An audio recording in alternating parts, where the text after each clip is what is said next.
نعوذ بالله من شرور أنفسنا وسيئات أعمالنا من يهده الله فلا مضل له ومن يضلل فلا هادي له أشهد أن لا إله إلا الله وحده لا شريك له وأشهد أن محمدا عبده ورسوله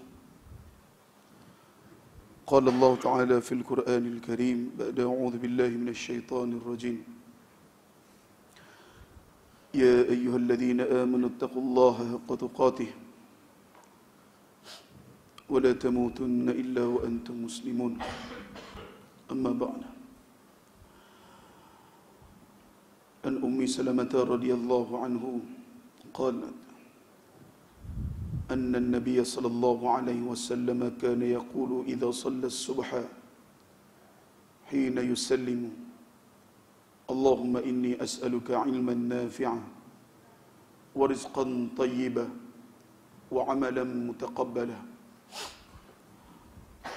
Katanya Ummu Salamah radhiyallahu anha, Ummu Salamah ni adalah salah seorang daripada isteri Nabi. Setelah daripada Abu Salamah dan suami dia meninggal, dan Nabi SAW sempat untuk ziarah. Dan ketika mana beliau meninggal, jadi lepas pada dia meninggal tak lama, maka Nabi SAW berkahwin dengan Ummu Salamah. Katanya Ummu Salamah, Nabi SAW bila mana lepas pada Nabi wisale semaya subuh, dia semaya subuh, khusus untuk semaya subuh, kerana yaqul, dan Nabi SAW membaca, kita baca ramai-ramai, Allahumma inni as'aluka ilman nafi'an wa rizqan tayyiban wa amalan mutaqabbala. Iaitu bermaksud, ya Allah, sesungguhnya aku memohon kepadamu ilman nafi'an, ilmu yang bermanfaat, ilmu yang bermanfaat. Kita kata sini ialah kadang-kadang banyak benda kita tahu, cuma persoalan adakah ilmu itu bermanfaat bagi kita ataupun tidak.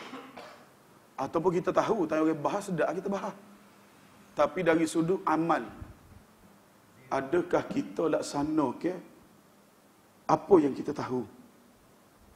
Jadi doa ni, dan Nabi SAW mohon kepada Allah supaya apa dia, supaya ilmu ni, benda yang kita tahu ni kita buatlah.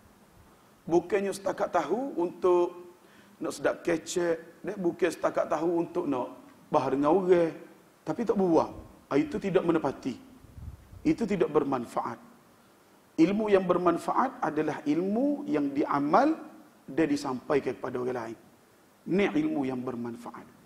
Kalau kita nak kata apa dia kita tahu, mungkin banyak kita tahu, namun di sana dari sudut amal, dari sudut amalan kita, adakah kita amal dengan ilmu kita ataupun sebaliknya. Baik, so yang kedua, Nabi SAW memohon kepada Allah warizqan tayyibah, iaitu rezeki-rezeki yang baik. Dua. Dan yang ketiganya, wa amalan mutaqabbala, iaitu amalan yang dilakukan diterima oleh Allah Subhanahu wa taala. Moga Allah Subhanahu wa taala menerima amalan tersebut. Maknanya lepas maya subuh ni, di antara benda hak Nabi khusus doa ni, Nabi minta 3 benda ni lah. Nabi minta tiga benda. Maknanya sini sunat kita setiap individu lepas pada semaya kita baca. Lepas pada istighfar dan sebagainya, kita baca Allahumma inni as'aluka ilman nafi'a wa rizqan tayyiba wa amalan mutaqabbala. Kita kata doa ni pun mudahlah, sebab dia hampir bahasa Melayu kita ni ada kalimah-kalimah yang nak serupa dengan bahasa Arab. Contoh ilman nafi'an, ilmu yang bermanfaat. Dua-dua kalimah daripada bahasa Arab. Dua-dua kalimah daripada bahasa Arab. Warizqan Arab juga. Cuma tayyib tu mungkin jaranglah kita guna. Tapi cerita Piramli pakai. No. Al-kisah maka tersebutlah kisah tayyib. Zaman Piramli pakai dah, kita nak pakai dengan taksir. Baik, dia kata, Sang kancil datang beramai-ramai. Siapa habis? Baik. Wa rizqan tayyiba wa amalan, dan juga amalan mutaqabbala yang diterima oleh Allah Subhanahu wa taala. Jadi kita kata sini alhamdulillah lah, maknanya doa-doa ni adalah doa hak mudah untuk kita ingat. Dan mudah-mudahan kita dapat amal pada tempat dia insya-Allah. Minggu lepas dia dari Jumaat tanya wala akuffa thawban wala sya'ran. Muka surat 274.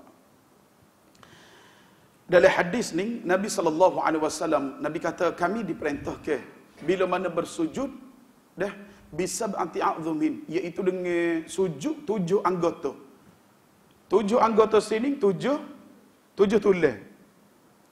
7 tulang. Dah? Baik. Bahkan Nabi sebut wala akuffa thawban wala sya'ran. Dan aku tidak mengikat kain ataupun rambut. Kain sini sesuai kita guna sising lah. Kain sini sesuai kita guna sising.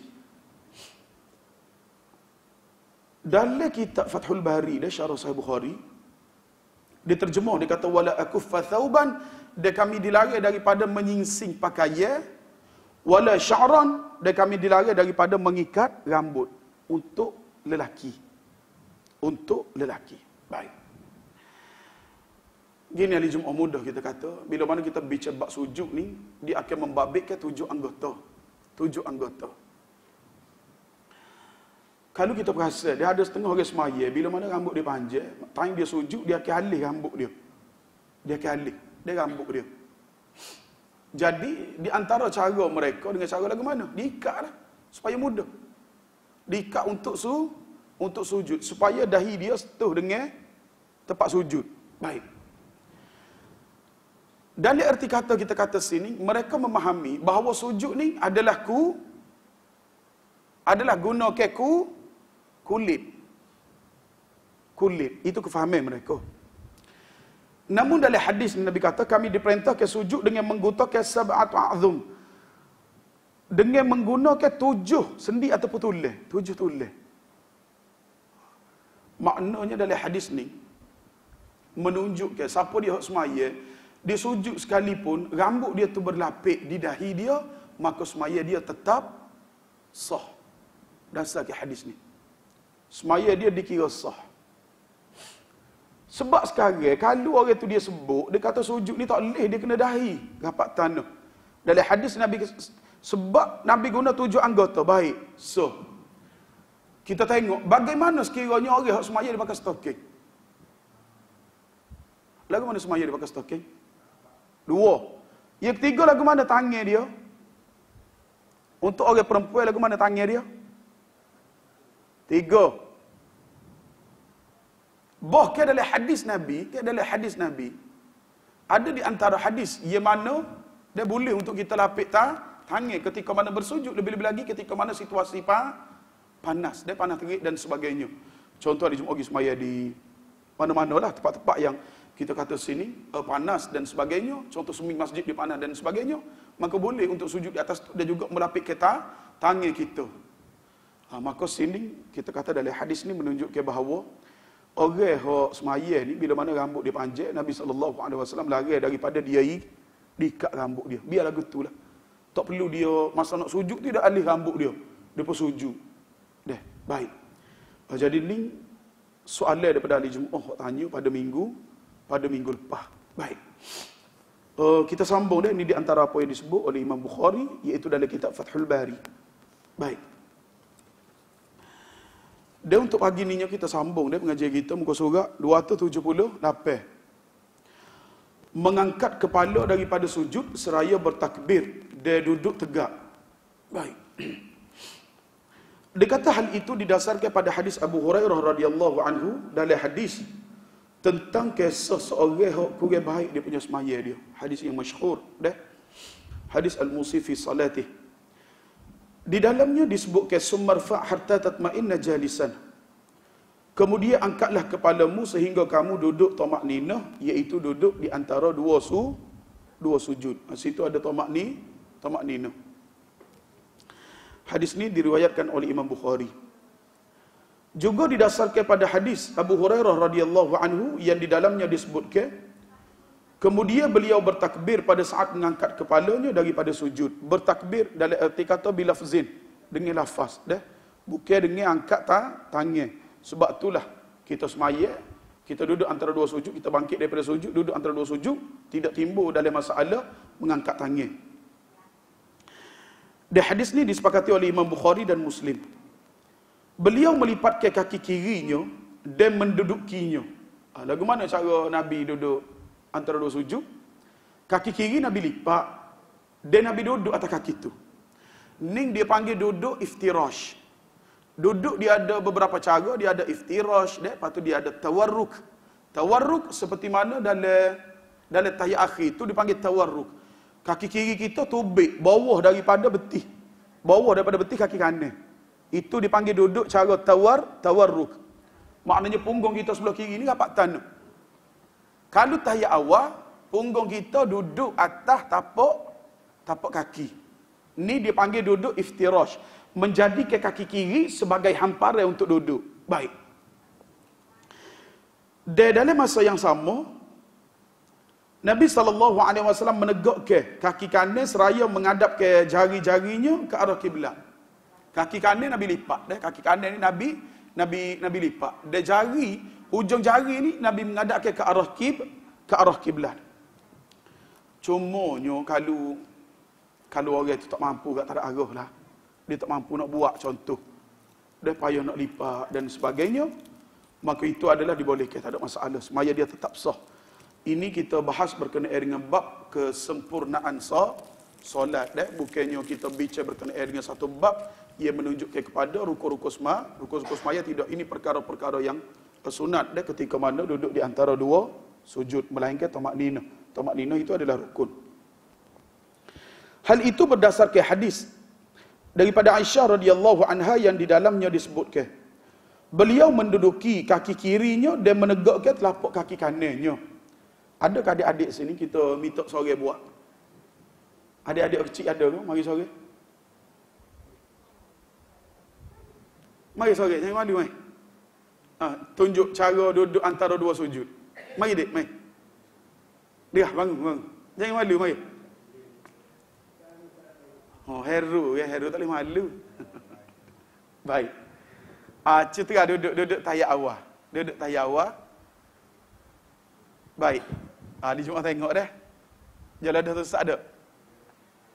Maknanya kita kata punggung kiri ni duduk di atas kaki kiri, lepas tu kaki ni menegak dah. Kaki ni menegak, bahkan menghadap ke arah kiblat seperti mana adik lipat kaki dia tu. Maka inilah di antara duduk di antara dua sujud. Baik. Jazakallahu khair. Terima kasih. Betul dah cara dia. Baik. Seterusnya dia kata sini juga didasarkan pada hadis Ibnu Umar radhiyallahu anhuma, dia mengatakan di antara sunnah solat adalah menegakkan telapak kaki kanan dan menghadapkan jari-jarinya ke arah kiblat serta duduk di atas kaki kirinya. Hadis ni adalah hadis diriwayatkan oleh Imam An-Nasa'i dan juga Abu Daud. Bahkan hadis ni katanya Syekh Albani rahimahullah, hadis ni adalah hadis sahih. Kemudian meletakkan kedua tangan di atas kedua paha. Baik. Kedua, lepas pada cara duduk tadi, tangan kanan ni duduk atas dua paha. Tangan kanan dengan tangan kiri maknanya duduk atas dua paha masing-masing. Baik. Hal itu didasarkan pada hadis Abdullah bin Zubair daripada ayahnya radhiyallahu anhuma, moga Allah meredai keduanya, Abdullah dan juga Zubair, yang dimarfu'kannya di dalamnya disebutkan, jika duduk Rasulullah sallallahu alaihi wasallam berdoa, maka beliau meletakkan tangan kanannya di atas paha kanannya dan tangan kirinya di atas paha kirinya. So, maknanya tangan duduk di paha masing-masing. Hak kanan-kanan, hak kiri-kiri. Baik. Hadis ni adalah hadis diriwayatkan oleh Imam Muslim. Atau meletakkan kedua telapak tangannya di kedua lututnya.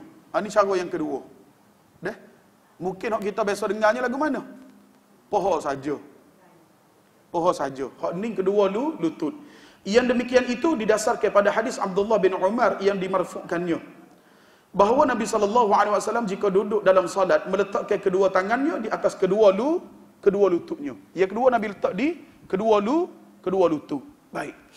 Hadis ni adalah hadis juga diriwayatkan oleh Imam Muslim. Atau beliau meletakkan tangan kanannya di atas paha kanannya, dan tangan kirinya di atas paha kirinya, serta telapak tangan kirinya memegang lutut kirinya. Serta dia kata sini telapak tangan kiri sahaja memegang lutut kirinya. Sedangkan hak kanan ni atas paha. Berapa cara semua di Jumaat? Dalam hadis 3 cara. Maknanya kalau orang tengok orang letak tangan lagu ning dalam semaya, tak perlu kita nak kata ni salah ni tak kena. Sebab ning kesemuanya para sahabat bersandarkan kepada Nabi sallallahu alaihi wasallam. Bahkan hadis ni, dua-dua hadis adalah hadis daripada Imam Muslim. Tiga hadis kesemuanya daripada Imam Muslim. Ketiga-tiga hadis. Baik. Maka berdasarkan hal itu, maka terdapat 3 sifat pada letakkan tangan. Maknanya duduk antara 2 sujud ni, ada berapa tepat? Ada berapa cara? 3 cara pada letakkan tangan.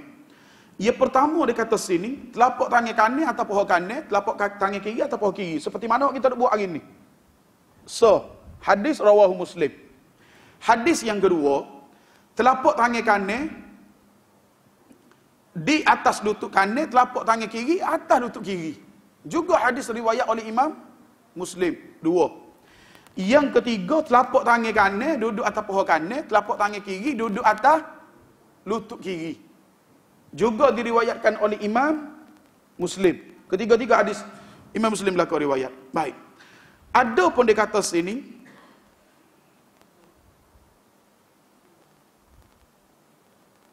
baik, dia kata nota kaki. Saya pernah mendengar guru saya Abdul Aziz bin Abdullah rahimahullah mengatakan, bersumberkan daripada Nabi sallallahu alaihi wasallam, bahawa beliau meletakkan kedua telapak tangannya di atas kedua pahanya, juga meletakkan keduanya di atas kedua lututnya, serta meletakkan keduanya di atas kedua pahanya, sedang hujung jari-jari di atas kedua lututnya. Hujung jari-jari di atas lutut. Hujung jari ni di atas lutut. Dia kata dia dengar ni ketika mana guru dia menyatakan ataupun menjelaskan kitab ataupun mensyarahkan kitab Raudhul Murbi', iaitu di sebuah universiti besar pada hari Ahad pagi 3 bulan 8 1419 Hijri. Lah ni 1438 Hijri. Berapa tahun hari Jumaat? 20 tahun. Tuan kitab ni masa dia mengaji, dia tulis sosok. Tok guru di syarah ni dia tulis. Tok guru aku syarah pada masa ni sekian. 20 tahun lepas. Subhanallah. Kita kata sini lagu mana dia? Orang-orang dulu mengaji. Baik. Adapun cara meletakkan kedua telapak tangan adalah dengan mengembangkan tangan kiri. Hal itu didasarkan pada hadis Ibnu Umar radhiyallahu anhu yang dimarfu'kannya. Di dalamnya disebutkan tangan kirinya di atas lututnya dalam keadaan terbuka, tidak genggam. Bukan genggam seperti mana dia kata sini terbuka dan juga tidak tergenggam. Tidak seperti mana sujud. Bila sujud ni kita cekor. Seolah cekor kepala lutut. Baik. Hadis ni diriwayatkan oleh Imam An-Nasa'i dan dinilai sahih. Dan meletakkannya kedua lengannya di atas kedua pahanya. Maknanya dua lengan dia diletak atas kedua paha. Baik. Yang demikian itu didasarkan pada hadis Wa'il bin Hujr radhiyallahu anhu yang dimarfu'kannya. Di dalamnya disebutkan beliau meletakkan kedua lengannya di atas kedua pahanya. Hadis ni adalah hadis sanadnya dinilai sahih oleh Albani dalam kitab Sahih Sunan An-Nasa'i. Ada pun dia kata sini, tangan kanannya beliau menggenggam jari kelingking dan jari manis serta ibu jari dibuat lingkaran dengan jari tengah. Ibu jari buat lingkaran dengan jari tengah. Lagu mana di semua?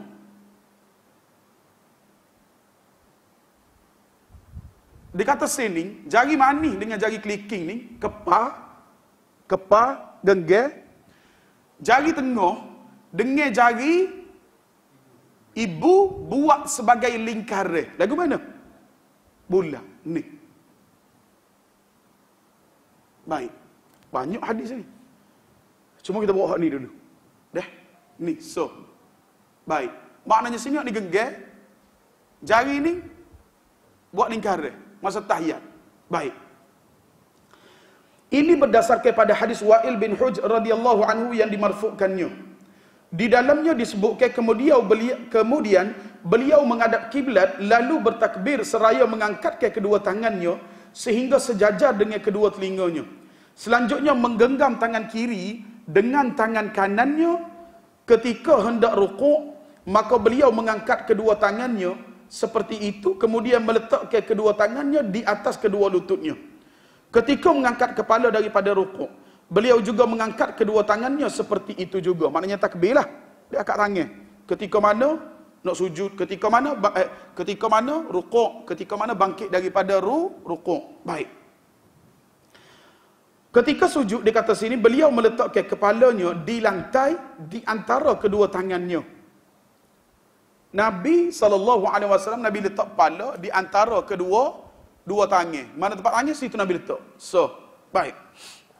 Seterusnya dia kata sini, setelah itu beliau duduk dengan menduduki kaki kirinya sambil meletakkan tangan kirinya di atas paha kiri dan siku tangan kanan di atas paha kanannya. Maknanya sini tangan masing-masing duduk di anggota masing-masing. Cumanya apa dia? Lengan ni, kawasan lengan ni duduk di atas paha. Tidak kata Nabi buka. Maknanya dalam hadis ni nak menunjukkan kepada kita, bila mana Nabi duduk tahiyat, bukan kata Nabi kepuk seperti mana sujud. Itu beza. Tidak kata Nabi buka ni, kepuk ni. Ketika mana sujud. Kalau sujud memang sunat buka.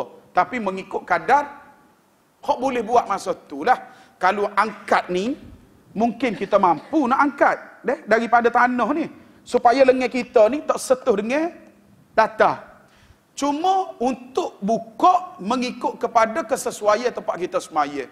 Kalau berasa boleh buka, muak dan sebagainya, kita buka sikit. Kalau tak buka, maka itu sekadar mampu kita. Baik.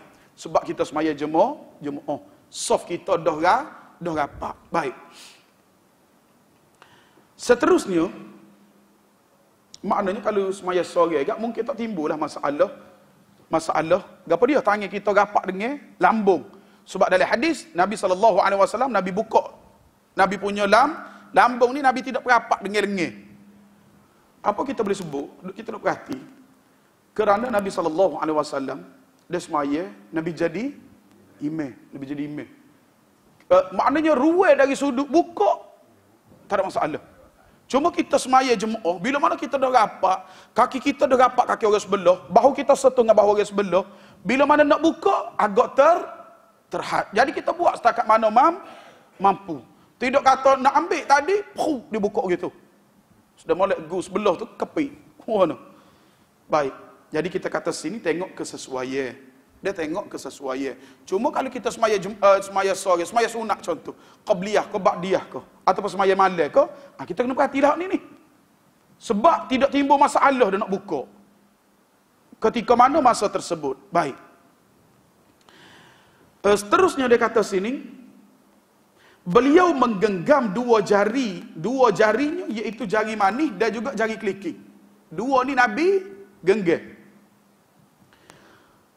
Dan mengisyaratkan, aku melihat beliau mengatakan seperti ini, meluruskan jari telunjuk, tangan kanan, dia buat lingkaran, ibu jari dengan jari tengah. Dia buat lingkaran. 138. Dia kata sini, hadis ni adalah hadis yang diriwayatkan oleh Imam Abu Daud. Itu pula yang menjadi pilihan Imam Ibn Qayyim rahimahullah. Bahawa orang yang salat melakukan cara seperti ini, iaitu di antara, dia kata sini, di antara dua sujud. Baik. Dia pegang masalah ni, duduk di antara dua sujud. Ini di antara pegangnya, ia dipegangi oleh beliau. Baik. Seterusnya dia kata sini, doa di antara dua sujud. Di antara dua sujud, membaca Rabbighfirli. Ya Rabb, ya Rabbku ampunilah aku, ya Rabbku ampunilah aku. Bacaan ini didasarkan pada hadis Huzaifah radhiyallahu anhu yang dimarfu'kannya. Beliau duduk di antara dua sujud seraya membaca Rabbighfirli. Ya Rabbku ampunilah aku, ya Rabbku ampunilah aku. Baik, pendapat tadi kalau kita tengok dia kedudukan jari dan sebagainya itu di antara tahiyat. Itu di antara tahiyat. Nanti kita bahas tempat dia insya-Allah sikit lagi. Baik. Jika mahu boleh juga menambah baca itu dengan mengucapkan Allahumma ighfirli warhamni wa'afini wahdini wajburni warzuqni warfa'ni. Gapo dia kalimah tak ada sini dengan baca gitu.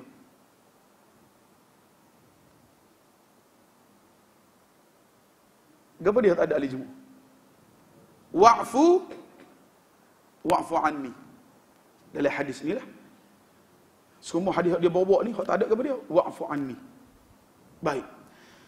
Allahumma ighfirli warhamni wahdini wa'afini wa'afini wajburni warzuqni warfa'ni. Ya Allah, berikanlah aku keampunan, sayangilah diri aku, tunjukilah aku, iaitu sejahterakanlah aku, serta berikanlah petunjuk kepadaku. Perbaikilah kekuranganku, kurniakanlah rezeki kepadaku, serta tinggikanlah derajatku.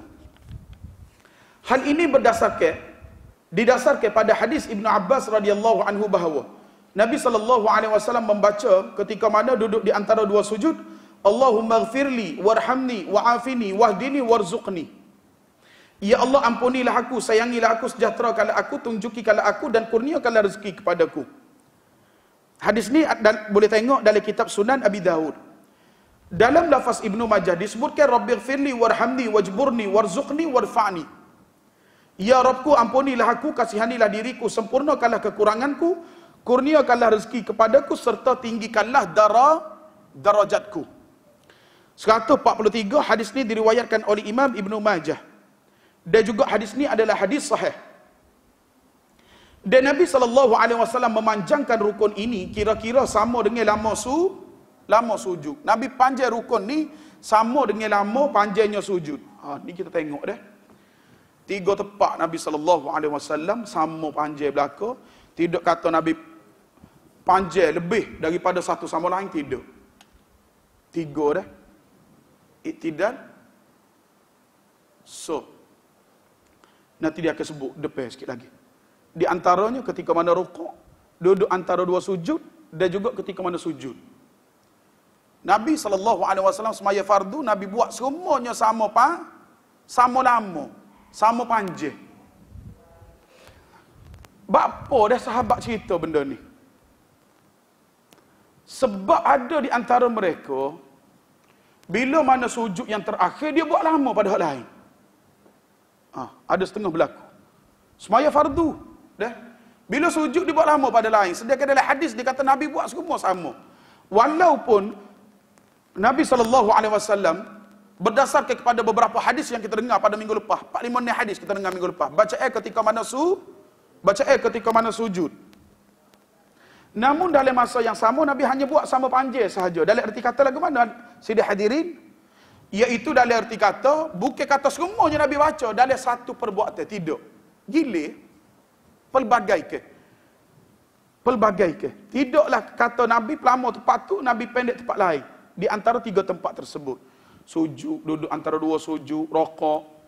Ni di antara benda yang Nabi sama. Boleh kalau kita nak panjang, doa. Semaya sunat boleh lah. Bukan nak meletakkan benda ni dalam semaya fardu. Situ kena jelas. Baik. Sebab dulu orang buat dalam semaya ajak. Lalu ni dibawa dalam semaya fardu. Lama rukun ni. Panjang. Yang sepatutnya tidak perlu panjang. Baik. Seterusnya dia kata sini, dia bercerita. Dia kata rukuk Nabi. Sujud dan duduk Nabi di antara 2 sujud. Dan ketika beliau bangkit daripada rukuk iaitu i'tidal, selain berdiri dan duduk tasyahud adalah hampir sama. Pak tepat Nabi buat, masa jarak dia hampir sama. Jadi kita kata sini para imam perlu diberi perhatian dengan apa yang ditunjukkan oleh Nabi SAW. Baik. Seterusnya hari Jumaat, mungkin kita duduk besok baca ending ni. Kok kita baca semua. Duduk antara 2 sujud juga boleh hanya membaca Rabbighfirli. Dah. 2 kali ulang. Dah, 2 kali ulang. Baik. Maknanya tu dua di antara baca ketika mana duduk antara dua sujud. Kemudian dia kata sini, bersujud untuk yang kedua kalinya dengan mengucapkan takbir. Yang dikerjakan pada sujud yang kedua ini adalah sama yang dikerjakan dengan sujud yang pertama, serupa. Dari sudut cara, dari sudut bacaan, dari sudut masa dia. Baik. Hal itu didasarkan pada hadis Abu Hurairah radhiyallahu anhu di dalam hadis tentang orang yang solatnya kurang baik. Maknanya banyak dibawa hadis ni lah.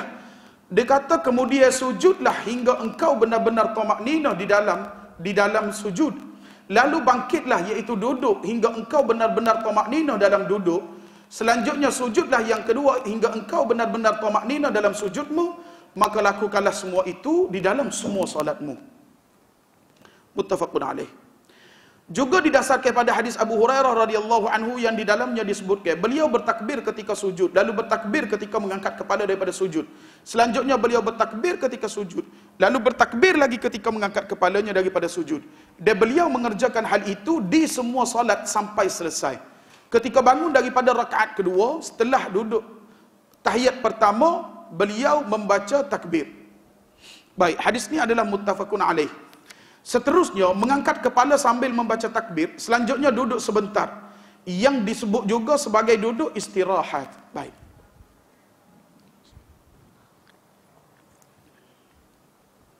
Pengarah kitab kita ni, dia pergi dengan pandangnya,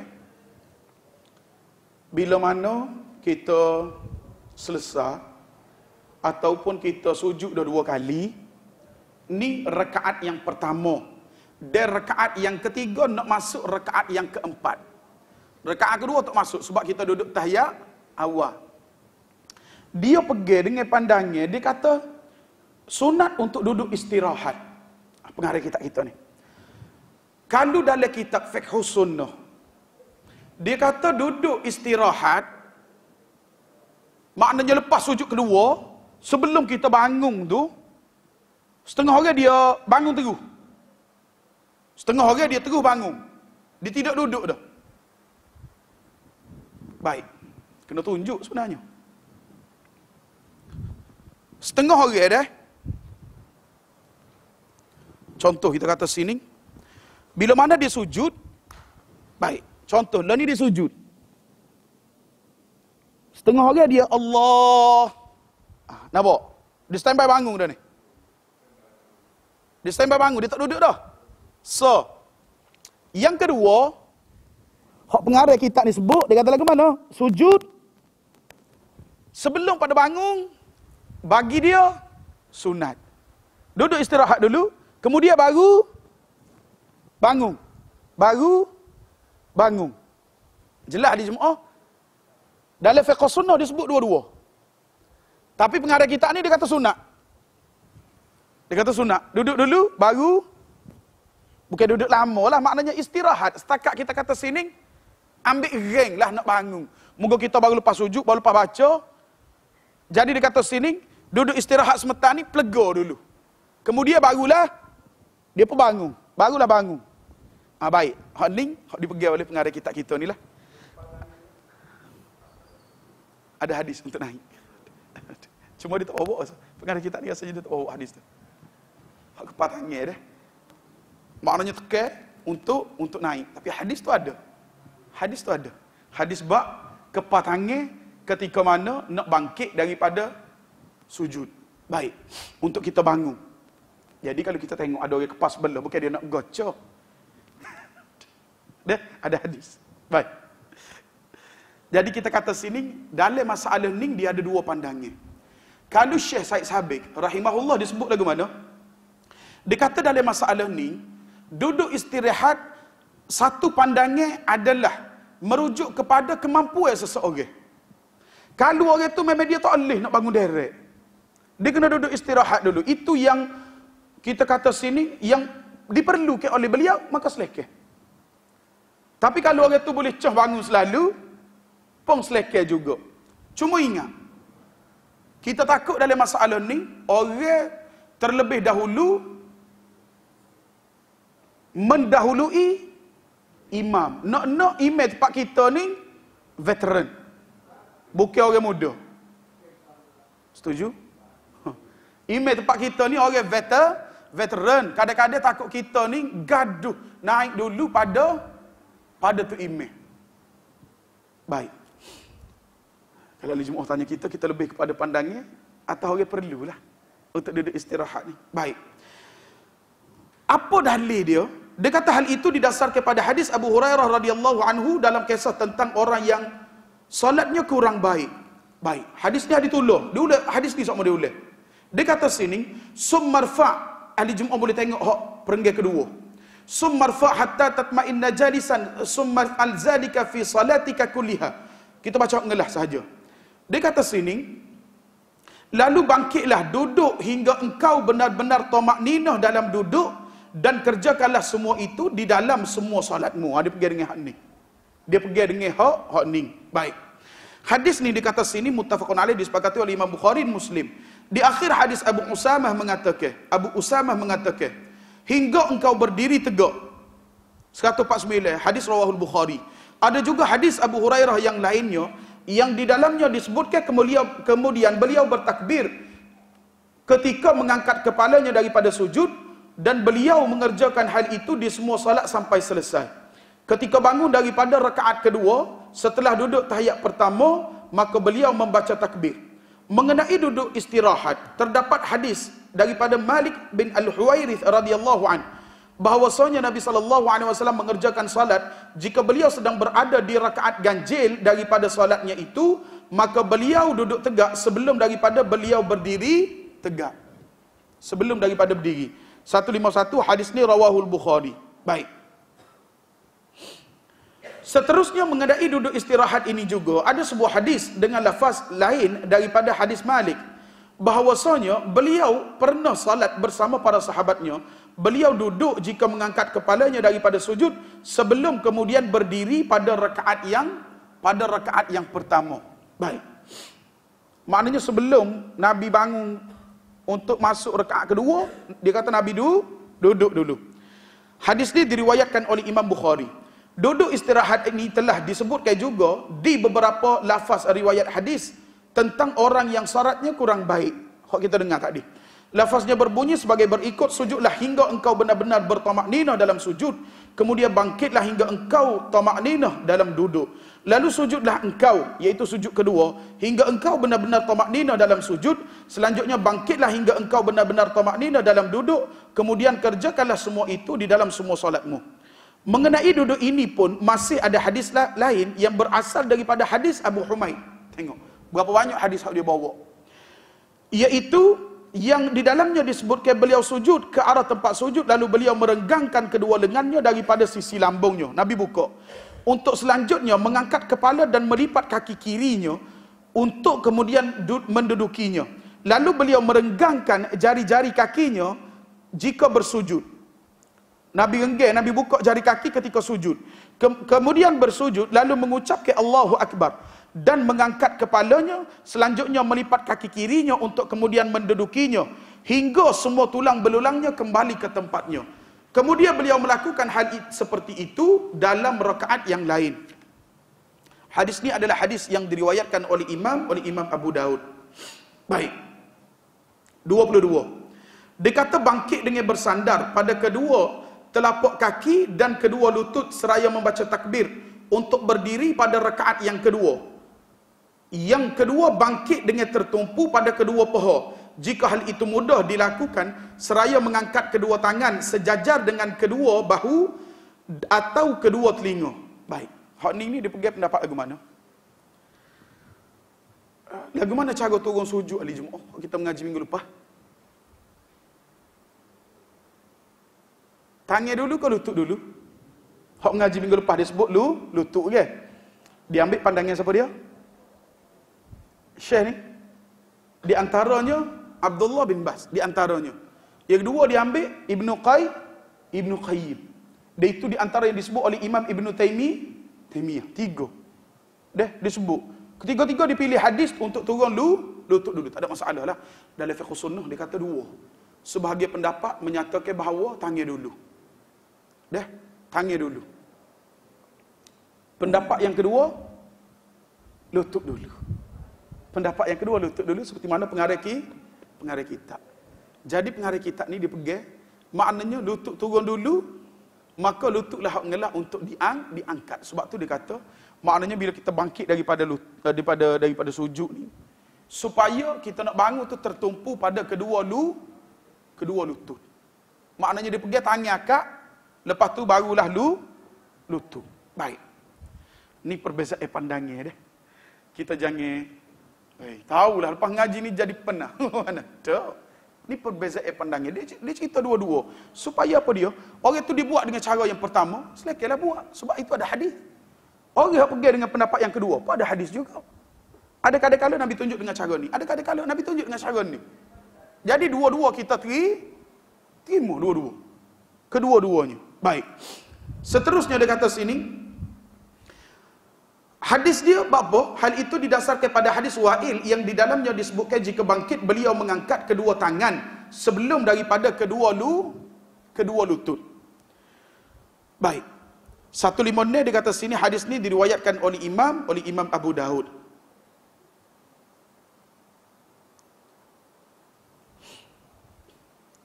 Kita tengok sikit dah 154 dibahas sikit tadi atas. Dia kata saya pernah mendengar guru saya menyatakan saat menjelaskan kitab Bulughul Maram nombor hadis 323. Beliau mengatakan orang-orang berselisih pendapat mengenai hal ini. Hal gapo dia ni hak tadi? Hak dalam masalah duduk istirahat. Dia kata ahlul ilm ataupun para ulama selisih pendapat dalam masalah duduk istirahat. Ada yang mengatakan bahawa hal itu ditujukan bagi orang yang merasa keberatan. Ini seperti mana yang disebut oleh Syekh Said Sabiq dalam Fiqh Sunnah. Atau kerana beberapa sebab lain. Seperti contoh dia kata sini, sakit misalnya. Ada kelompok lain yang mengatakan, tetapi hal itu merupakan suatu hal yang sunnah. Kerana hadis tersebut sahih dan tidak ada alasan untuk berpaling darinya. Itulah yang jelas. Sebab hukum asal dalam suatu hal yang diberitahukan Nabi SAW mengenai salat adalah salah satu daripada beberapa sunnah salat.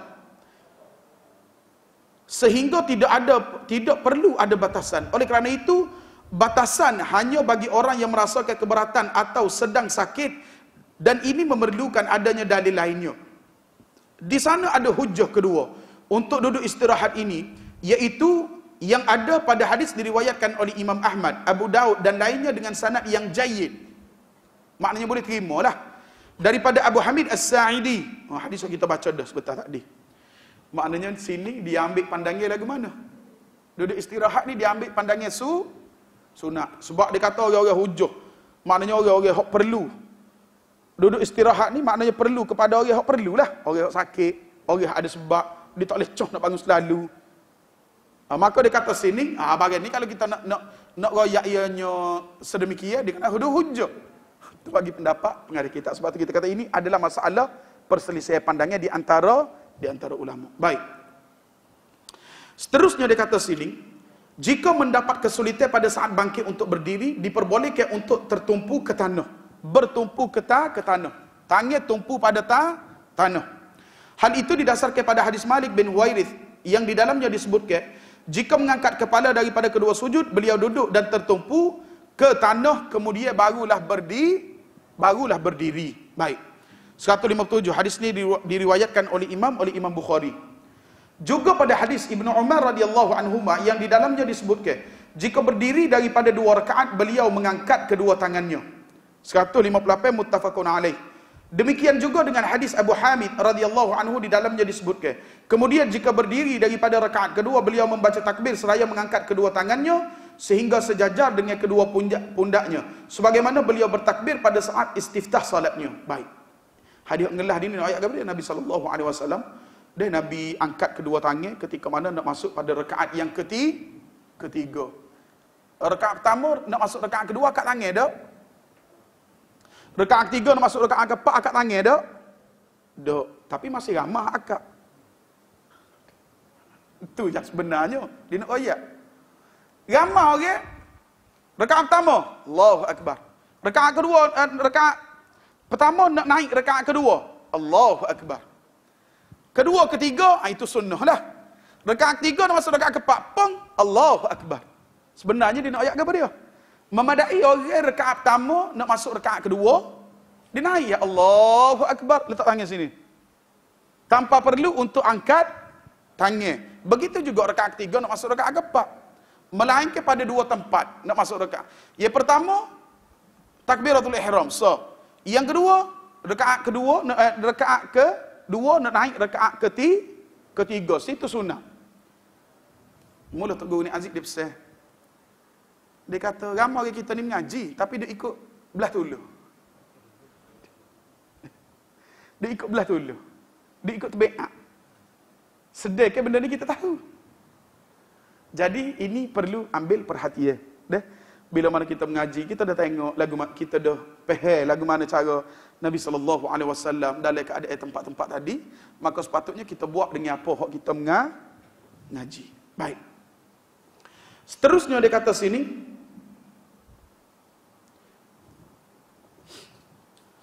solat untuk rakaat kedua sama. Dia dikerjakan dengan rakaat yang pertama, serupalah, tak ada beza. Hal itu didasarkan pada hadis Nabi SAW kepada orang yang kurang baik solatnya. Nabi kata kemudian, kerjakanlah semua itu dalam semua solatmu. Yang dilakukan pada rakaat kedua sama dengan rakaat pertama, 5. Kecuali 5 hal, kecuali 5 benda, hal lain sama. Pertama, takbiratul ihram. Jadi pada rakaat kedua tidak perlu lagi membaca takbiratul ihram kerana takbir tersebut hanya untuk memulai solat sahaja, takbiratul ihram. Tidak kata nak naik tu sekali dah Allah. Tangan tak dada tu Allah pula sekali lagi. Tidak. Pada dengan baca hak naik. So, kedua diam. Jadi pada rakaat kedua dikata sini tidak perlu diam. Hal itu didasarkan pada hadis Abu Hurairah, dia bercerita, jika berdiri untuk rakaat kedua beliau langsung memulai dengan membaca Alhamdulillahirabbil alamin dan Nabi tak senyap. Maknanya bila mana Nabi masuk rakaat kedua, Nabi terus membaca. Nabi terus baca, bukan kata naik rakaat kedua Allahu Akbar. Bismillahirrahmanirrahim. Sedangkan dalam hadis ni dia kata lagu mana? Bila mana Nabi bangkit daripada rakaat yang kedua, nak masuk rakaat kedua, Nabi naik, Nabi baca lalu surah. Nabi baca lalu surah Taha. Tuan kitab ni diperhati sikit. Diperhati. Sebab berdasarkan hadis. Ada benda-benda di sana, hak sunat untuk kita senyap dulu, baru buat tindakan. Ada, lepas pada baca surah tu, baca surah selalu. Pengarah kitab ni dipilih lagu mana? Bila mana kita dah baca Taha, habis baca Taha, amin. Kita pun sambung nak baca surah mana. Pada pengarah kitab ni dia kata lagu mana tidak sunat sekiranya amin. Kita senyap lama. Bismillahirrahmanirrahim. Wadduha. Dia kata tak sunat untuk lama. Dia pergi dengan pendapat lagu mana? Waladdallin. Amin.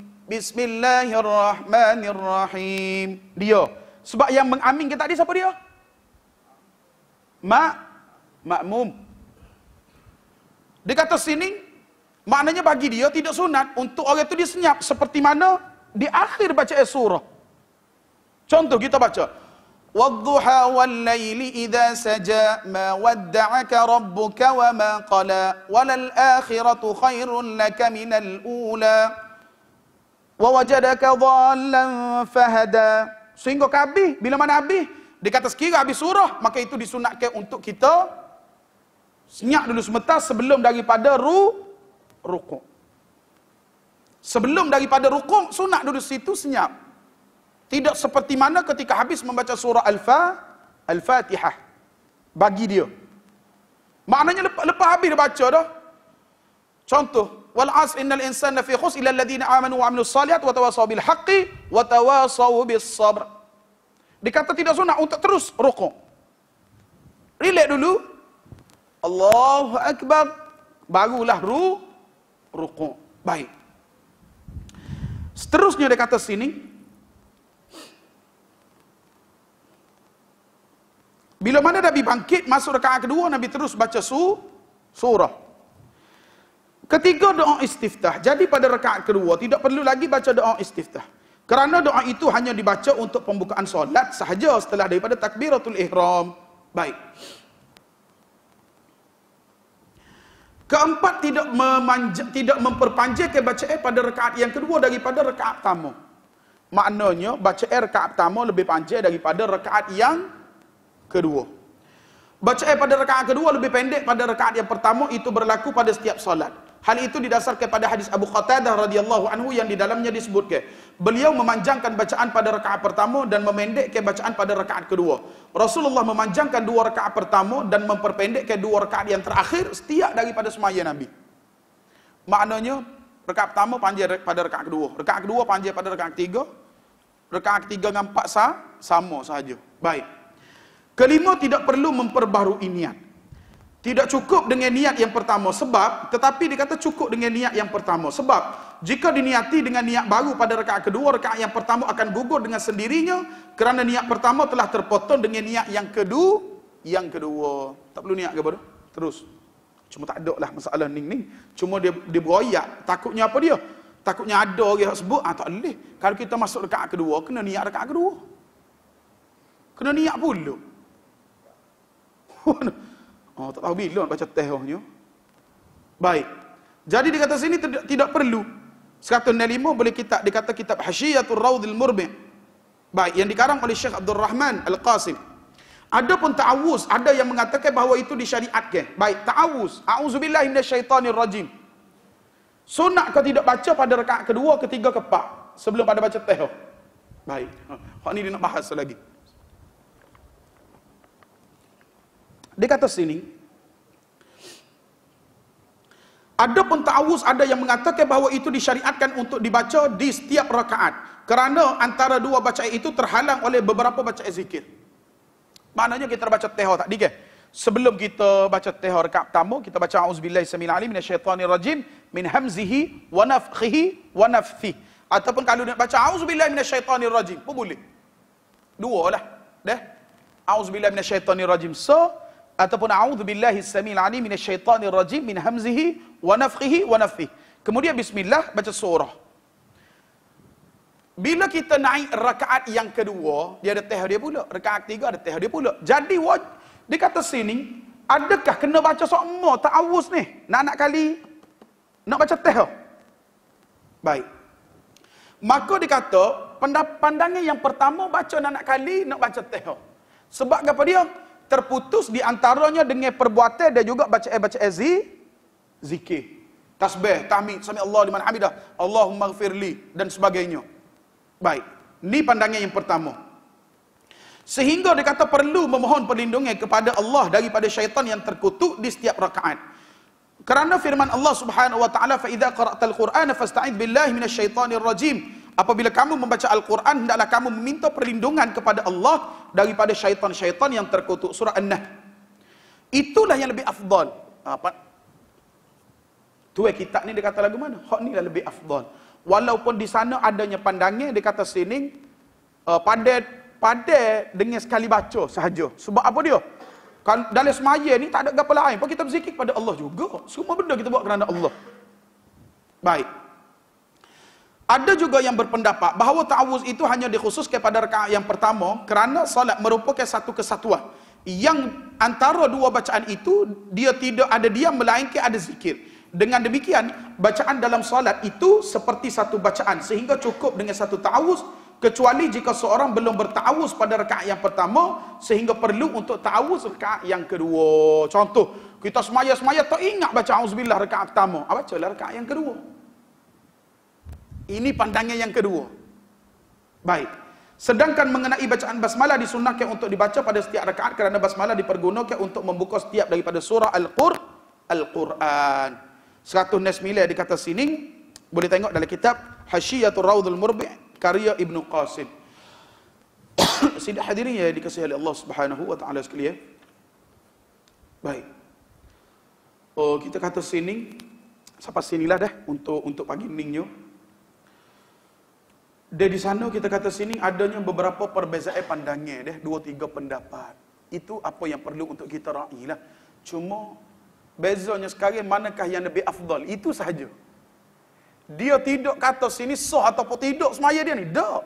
Dalam perbezaan pandangan ni, mana dia nak cari yang lebih afdal, mana yang lebih hampir, mana yang lebih menepati, bukannya nak menunjukkan bahawa kalau pergi dengan hak ni hak selagi tu tak sah semaya. Tidak. Sebab kita bicara dalam perkara-perkara sunnah ketika mana mengerjakan solat. Melainkan kalau benda rukun betul. Itu sepakat rukun tak boleh. Nak tinggal tu kata gini tidak. Perkara rukun semua tak boleh tinggal. Baik. Jadi seterusnya hari Jumaat kita kata sini dalam bab membaca surah tadi, gitulah dia ada dua pandangan. Satu pandangan membaca auzubillah setiap kali nak baca surah daripada Al-Quran, daripada dia itu adalah lebih afdal. Dia pandangan yang kedua dikata memadai untuk membaca rakaat yang pertama sahaja, melainkan untuk mereka-mereka yang lupa nak baca auzubillah ketika mana rakaat yang pertama, maka sunat untuk dibaca pada rakaat yang kedua ataupun rakaat kedua dia tak ingat, dia boleh baca pada rakaat ketiga, dan begitu juga lah kalau 3 rakaat dia tak ingat, dia boleh baca pada rakaat yang keempat. Dan sidih hadirin yang dikasihi oleh Allah Subhanahu wa taala sekalian, insya-Allah minggu depan kita akan sambung dalam bab jika solat yang dikerjakan hanya terdiri 2 rakaat, misalnya solat subuh, solat Jumaat, sembahyang raya, duduk tasyahud dilakukan setelah selesai daripada sujud kedua daripada rakaat kedua dengan menegakkan kaki kanan dan menduduki kaki kiri. Insya-Allah dan kita akan bahas berkenaan dengan bab kedudukan jari. Kedudukan jari lagu mana?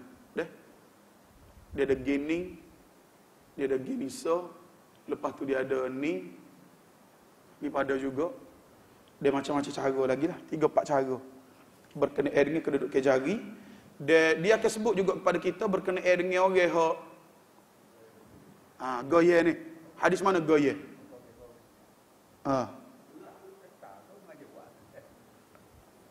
Sebenarnya memang ada hadis. At-tahrik, menggerakkan jari. Cuma sebahagian ulama terima, sebahagian ulama tolak. Tu je beza dia ni.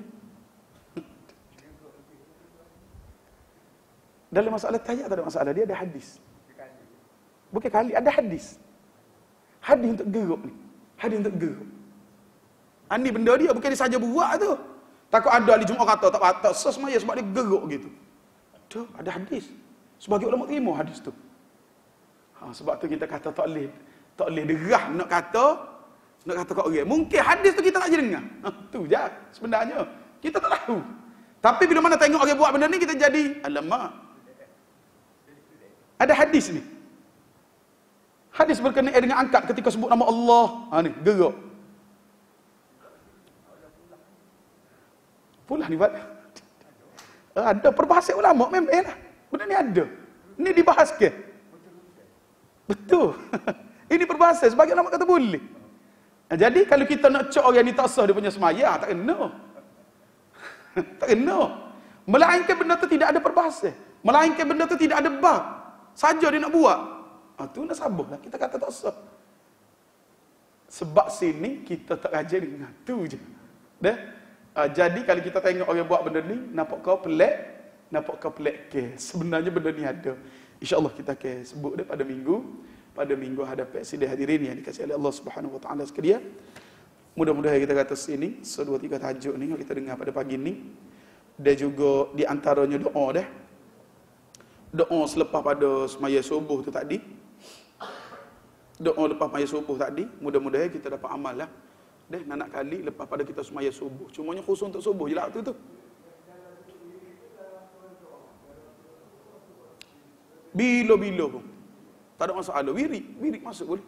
Lepas pada wisalah. Kalau hadis riwayat Imam Ahmad, dia kata di akhir fajar, di akhir daripada waktu subuh. Maknanya mata itulah lepas pada semaya, sebelum pada hilangnya waktu solat subuh. Sunat kita baca masa tu. Allahumma inni as'aluka ilman nafi'an wa rizqan tayyiban wa amalan mutaqabbalah. Cumanya untuk subuh sahaja. Khusus. Tidak pada waktu-waktu yang lain. Baik. Wallahu taala alam, kita kata sini. Mudah-mudahan sedikit sebanyak kita dengar ni dapat kita amal dalam kehidupan harian kita, dan juga kita sapalah ke orang lain eteknya selain daripada kita beramal, dan kita sapa kepada orang lain etek. Mudah-mudahan sudah hadirin Allah Subhanahu wa taala menerima segala amal kebaikan kita. Allahumma amin. Apa yang baik itu daripada Allah Subhanahu wa taala, yang lemah itu daripada diri saya sendiri. Aku qauli hadza wa astaghfirullahal azim li wa lakum. Assalamualaikum warahmatullahi wabarakatuh. Wa barakallahu fikum. Subhanallah wa bihamdihi. Asyhadu an la ilaha illa anta astaghfiruka